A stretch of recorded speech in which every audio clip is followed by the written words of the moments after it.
You are listening to Hello Cupcake, It's Me, a podcast with your host, Michael Peterson.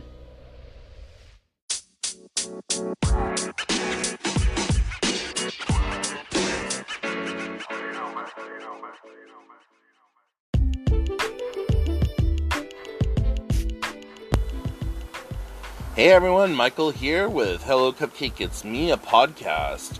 Today is August 10th, 2023, and thanks for hanging with me. If you haven't done so, please hit like and subscribe, then head on over to youtube.com/Hello Cupcake, It's Me to check out the vlog, and then head on over to hellocupcakeitsme.com to check out the blog. And make sure that you like and follow on all the social medias utilizing the links below. So, welcome to episode 78, everyone. How are you all doing? So, for me personally, the last week or so has just been really fucking difficult, if I am to be honest. And, as some of you do or don't know, I suffer with mental health issues, namely bipolarism. I have PTSD, I have suicidal ideation, and male irritability syndrome, and a few other things going on in life. And, just recently, when my car broke down, it derailed 9 months of, kind of suppressed depression. And it was to the point where I was actually happy for the first time in a very long time. I was able to sit with my upset and my anger, and then it would go away. But when the car broke down and just everything kind of culminated and piled up on me all at once, it was just too goddamn much for me to handle. And over the last really week and a half, I would have to say, even though I just said over the last week, but thinking about it a little bit more, over the last week and a half, I have literally thought about suicide more than I care to admit to. And I am putting that out there because men don't talk about their mental health, because there's that stigma that I'm a man, I'm not supposed to show any emotions, I'm supposed to be strong, blah blah blah. And that's just not the case. Guys have emotions, but, it's seen as weak and all this other stuff, and they get made fun of for showing any kind of emotion, and, it's a very new, relative, millennial thing for men to admit that they have these feelings, and that they go through depression, and that they are supposed to be these pillars of strength, and, all this other shit, but, I am very transparent in what I do, and I let people know, right, wrong, or indifferent, this is how I feel. You cannot tell me I cannot feel a certain sort of way, because my feelings, like I say, right, wrong, or indifferent, are valid and validated in that this is how I feel.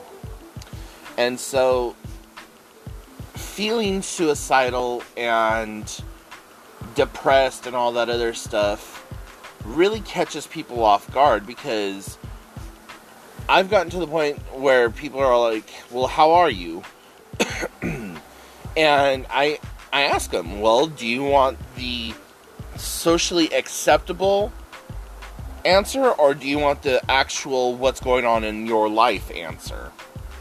And then they kind of look at you like, I don't know how to deal with, what do you mean? And so, a lot of times I will give the socially acceptable answer and keep it moving. But for those who are, friends or that I'm familiar with, or whatever, I'll let them know I'm not doing well right now. And there's a lot of times that even if I don't know the person, I'll be honest, I'm not doing well right now. And I'm a very open, honest person, and I know that that's a huge, thing for people. They don't expect honesty, because we're so just programmed to automatically have a canned response of, oh, hey, how are you today? Oh, I'm good, da-da-da-da-da, even though you're breaking on the inside. And I think, for me personally, I don't want to sweep my mental health under the rug. If you're asking me how I'm doing and I give you the generic canned, oh, I'm doing great, or living the dream, trying not to wake up, or whatever else, I am doing that for the sake of you. I'm not doing it for the sake of me. I'm doing it for the sake of you. I'm showing you a courtesy. But if we get to talking a little bit more, and, I feel like I need to tell you at that point, then yeah, I'll tell you at that point. So, I don't know what the proper response or answer is a lot of times, but based on how I'm feeling that moment will depend on the answer that you get from me. Sometimes it's, I'm living great, or I'm doing great. A lot of times it's, oh, I'm doing good, living the dream, trying not to wake up.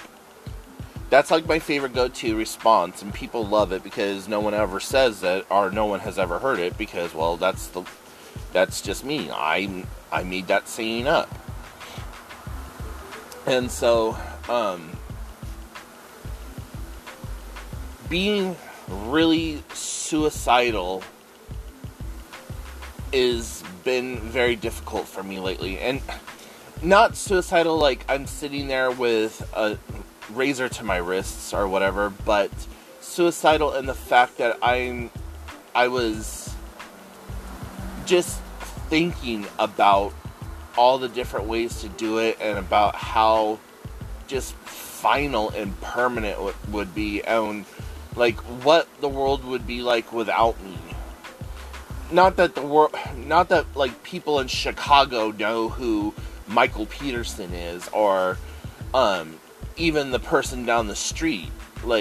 Just my personal world, my social sphere. How would my family move on? What would that do to my family? What would that do to the friends that I have? Yeah, everyone would be sad, but, and the reality of it all is, in 1 month, the pain will start to subside.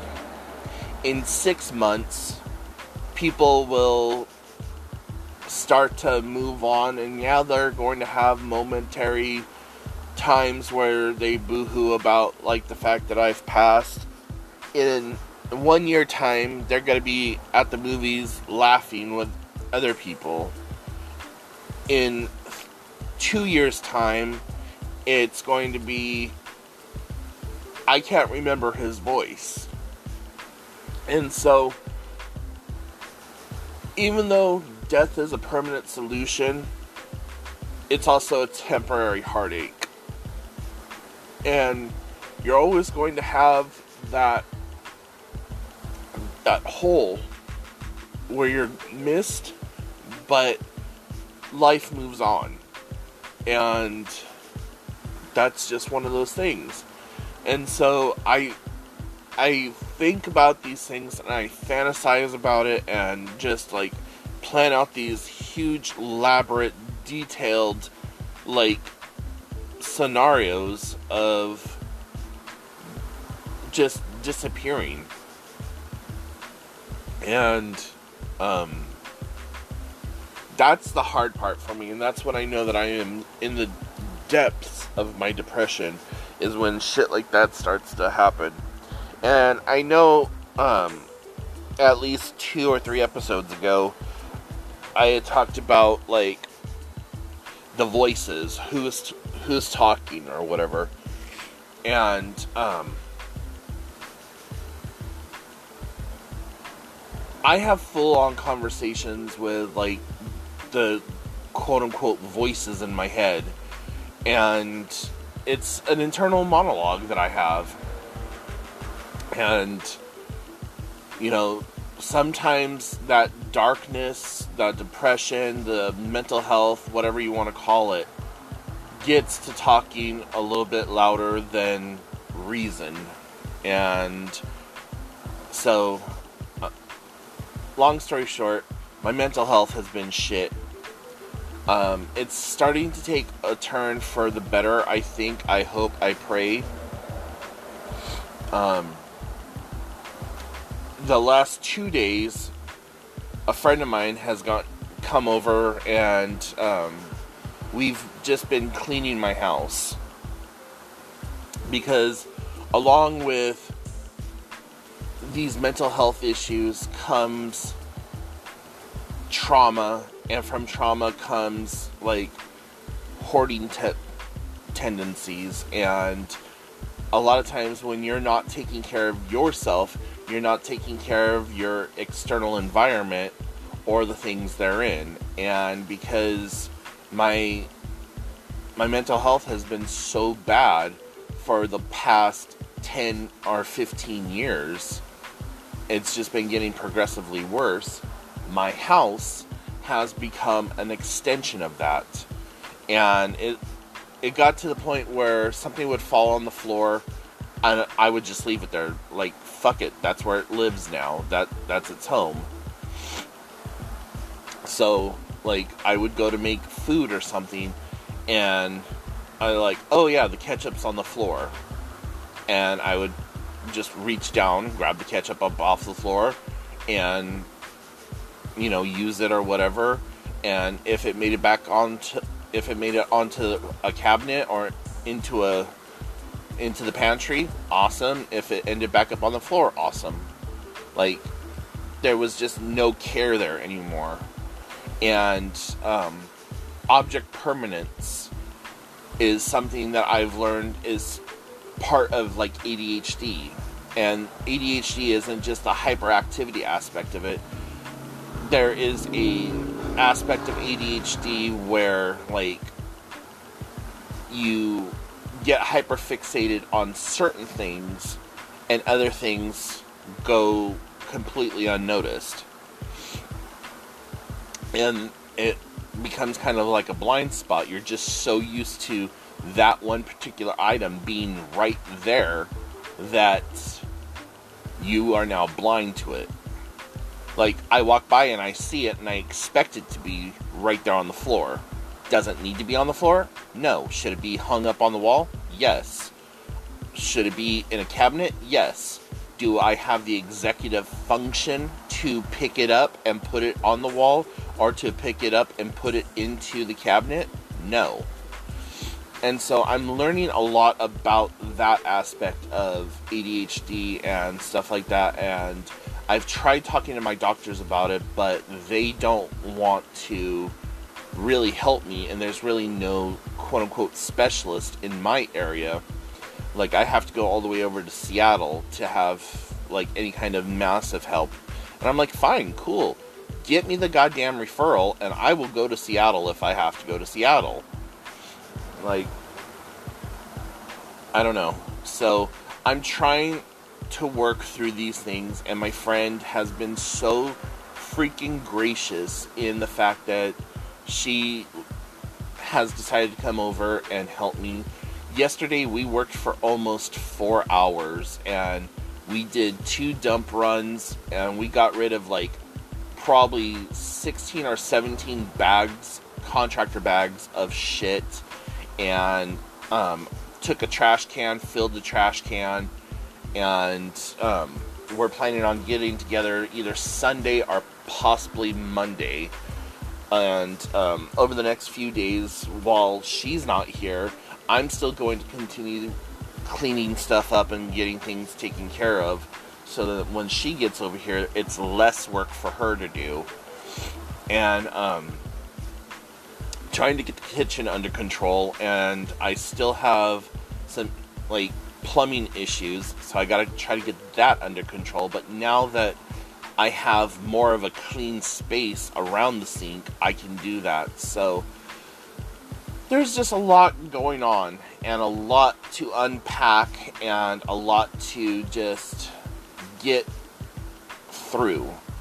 And even though I'm dying inside, I'm happy that things are taking a turn for the better, and that these things are getting done. And the one thing I keep saying to her and to my family or whatever is like, do checkups with me. Help me check in with myself from time to time. Like, maybe once or twice a month, come by and like, hey, there's a lot of dishes. You wanna grab those? Or, hey, you might want to run the vacuum right here. Like, okay, cool. Like, and the other aspect is just having somebody there. Like, in ADHD, they call it body doubling. And just having somebody sit on the couch and talk to me while I clean is fucking, like, monumental. It is so just cathartic. And a lot of times when I do clean or whatever, I have to call somebody, because if I'm talking to somebody and I'm cleaning, I'm not thinking about the chore at hand. I'm just on autopilot doing that while talking on the phone. And I have a girlfriend that I talk to quite a bit, where we go on these marathon conversations, and at any given time, our conversations last at least 3 to 4 hours. And there's times where she's called me up and I'm like, okay, I'm gonna do the dishes while we're talking, and she understands, and she's like, okay, cool, let's do this. And so we'll be talking, and I'm doing the dishes, and I vacuumed with her on the phone before, like, hey, I just need to vacuum my hallway real fast. Okay, cool, I'm gonna go to the bathroom, I'm gonna set the phone down, I'll be right back. Cool. So, body doubling is a huge thing in my life, and just having somebody present helps me get that done. So, yeah, maybe it's something that I could just ask my niece or my sister or a friend to just come over and sit with me while I tidy up. And that's something that I'm going to put on people, like, hey, can I have you just come over for an hour so that I can do some quick Swedish death cleaning, or just like bipolar like brooming. I don't know, I'm throwing terms out there. And bipolar brooming is not a term, but it sounds funny and I like it. So anyways, but yeah, been going through like the emotional gambit lately, and I'm really thankful for the people who have stepped up. The people who have been like crickets, I understand them also, and I'm trying not to judge them too harshly about like whatever, because I can't. That's just, they might not have the bandwidth to deal with it, and this is a hell of my own making and shit that I gotta take care of my own, and that's where I'm at. So I got my car back, and that's been taken care of. Now I'm just taking care of my house, and I'm going to be doing it in small incremental steps. So, you know, right now it's cleaning the house, getting it all set up. We talked about it yesterday. She wants to get into my middle bedroom and get all the crap out of there. And I was like, okay, if you have the strength, the stamina, and the fortitude to do that, I'm ready, willing, and able to do whatever you need to do to help me, or to help me, or whatever. I'm like, if you want to do this, awesome, high fives all around, let's get this done. So, eventually, and this has been my, like, want for the longest time, is I want to get my room completely cleaned, or get that middle room completely cleaned up. My bedroom needs to be cleaned up also, but I want that middle room completely cleaned up, and I want to take my YouTube studio and now my podcast studio and put it in there, and maybe have a single, like, twin bed or something in there, or even a fold-up bed type situation, or even a futon. Maybe a futon, now that I'm thinking about it. But anyways, have something in there, so then that way when I have people come over, or if I have people come over, because I usually don't have any company, because, well, the house looks like goddamn to hell, and I never have anyone stay over with me. But, you know, like if my mom wanted to come up and visit, or somebody wanted to come and stay with me for a couple of days, I have that facility for them. And so get myself a little futon in there, put a TV in there, and have the other section just set up for my YouTube stuff. And keep my little workspace out in the living room, but I want a workspace in the living room, and I want the YouTube studio in the bedroom. And yeah, just call it good. So anyways, enough about all of that.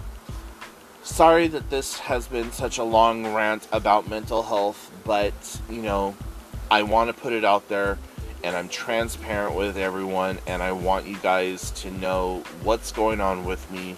Maybe y'all are dealing with depression or your own mental health or whatever else, and you just haven't been able to put words to it or what have you. You know, here I am. Talk to me if you have no one else that you feel you can talk to. I know that I'm just a voice on your device, but reach out to me if you want to. If you feel like you have no one else to talk to, I'll do my best to talk with you.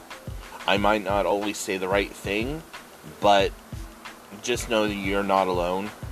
And if you are thinking about getting into the self-checkout line, really reconsider it and reach out for professional help if you need it.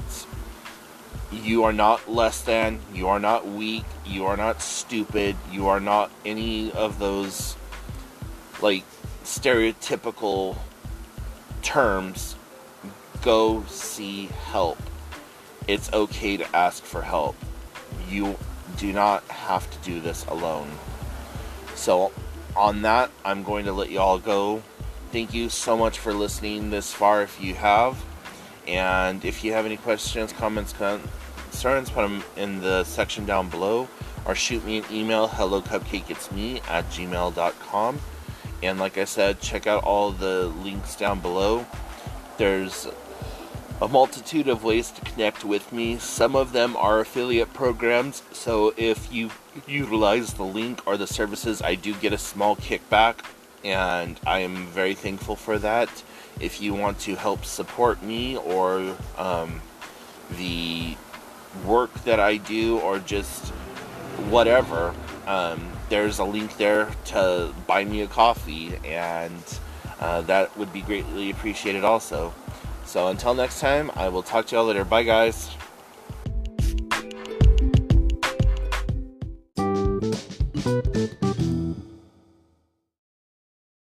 Thank you so much for tuning in. You have been listening to Hello Cupcake, It's Me, a podcast with your host, Michael Peterson. Please make sure to check back often, as new episodes are released bi-weekly. If you have any questions, comments, or concerns, please feel free to send a message to hellocupcakeitsme@gmail.com. And until next time, stay happy, safe, and keep doing the best you can with what you have been given.